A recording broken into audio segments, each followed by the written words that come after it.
রাধে রাধে বন্ধুরা, আজকে পনির বানাবো। তো পনিরগুলো ছোটো ছোটো করে কেটে নিয়েছি, আর তার জন্য আলু, টমেটো, পেঁয়াজ আর এটা গ্রাইন্ডারে পিষে নিব। কাঁচা বাদাম, আদা, মগজ আর কাঁচা লঙ্কা এটা গ্রাইন্ডারে পিষে নিব।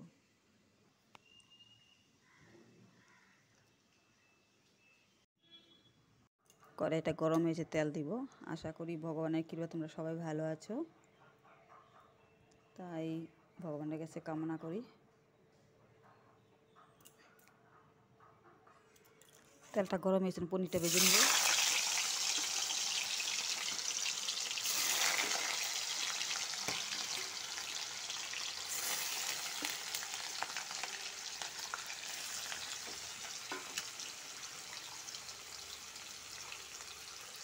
একটু নুন,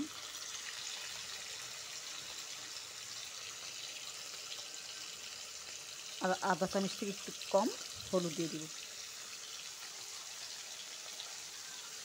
ভেজে নিব। পনিরটা ভালো করে ভেজে নিয়েছি, আর নামাবো।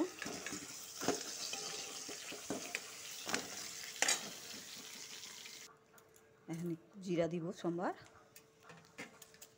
দুইটা তেজপাতা মাঝখানে ফেলে নিয়েছি, এটা ঢেলে দিব।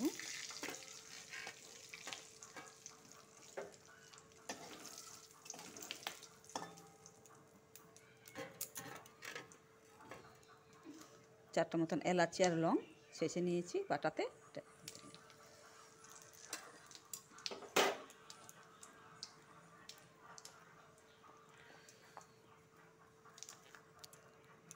পেস্টটা ঢালবো।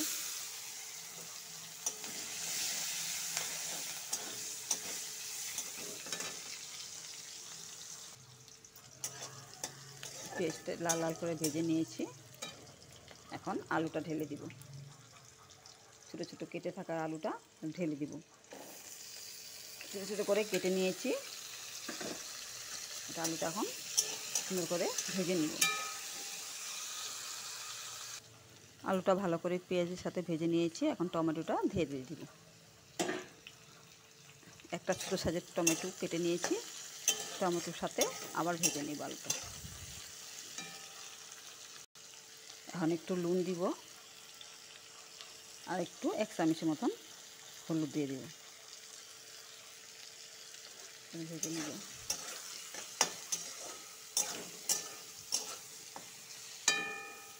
আলুটা লাল লাল করে ভেজে নিয়েছি আলু টমেটোর সাথে। এখন একটু জিরা গুঁড়ো, ধনা গুঁড়ো দিয়ে দিব। ভালো করে ভেজে নিব। আবার জিরা গুঁড়ো, ধনা গুঁড়োর সাথে ভালো করে ভাজা হয়ে গেছে, এখন গ্রাইন্ডারে পেস্ট করা পেস্টগুলো ঢেলে দিব। গ্রাইন্ডারে পেস্ট করে নিয়েছি, এটা ঢেলে দিব।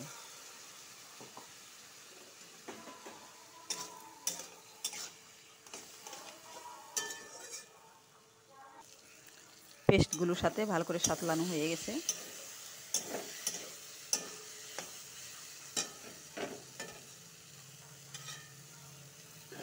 এখন পরিমাণ মতন দুধ আর জল মিক্স করে দিয়ে দিব।